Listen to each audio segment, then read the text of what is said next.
Hey there! Here at MotaWord, we're constantly trying out new things to make our customers' lives easier when it comes to translation. We work with users who rely on our translation services consistently, so we wanted to run a simple experiment. What if we built a few automations on N8n and tested whether they actually help in real day-to-day work? We created 3 workflows, and in this video I'm gonna show you the first, which is the most complex one. Translation intake usually starts with manual steps. Someone has a file to translate, goes to our website, we share an instant quote, the person or someone else in their team confirms and approves the quote, and then the actual work starts. And considering that sometimes documents are time-bound, speed is of the essence. This workflow reorganizes all of these steps and completes them in seconds while keeping a human or entire teams in the loop. Let's check out what it does in detail. As you can see here, first there's a schedule trigger that starts the process every few minutes.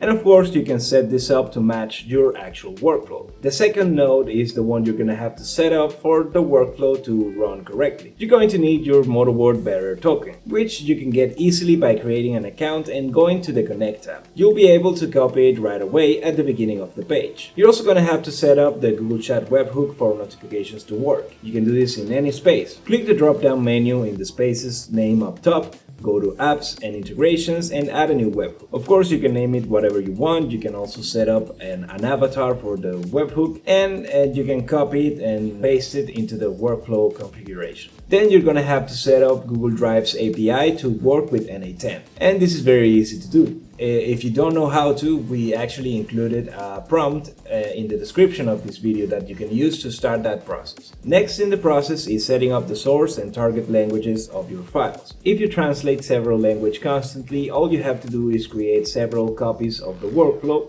or modify that manually in the configuration node. Now, the same applies to the following folders. You're going to want to create 2 folders on your Google Drive, one for translations, which in our case we called it Translate, and one for rejections, aptly called Rejected Translations. For this version of the workflow, we decided to go with machine translation, with the machine translation tier, but you can set it up to certified translations if you need to. Once you set everything up, the workflow should run smoothly. And it goes through these steps. It runs a scheduled trigger every 5 minutes. It then checks the workflow config step to take all the information it will need for the process. It then checks your equivalent of the to translate folder.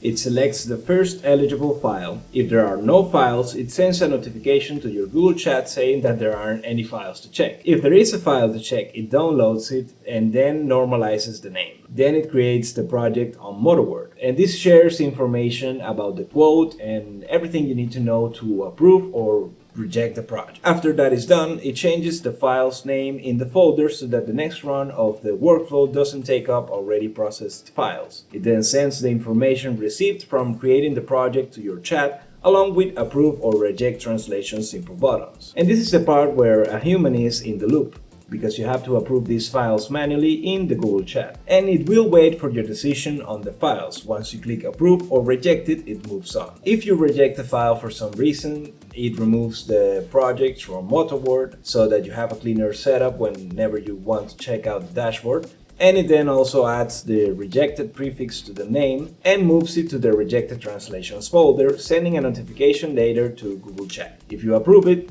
it launches the translation work, it marks the file done, and sends you a Google Chat notification.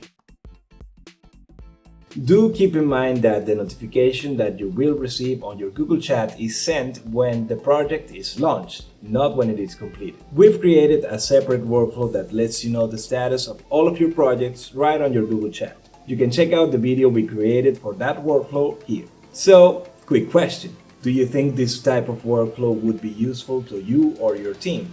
Let us know in the comments. And that's it for this video. If you're interested in translation-related automations, leave a like, leave a comment, and subscribe if you want to see more videos like this one. Until next video.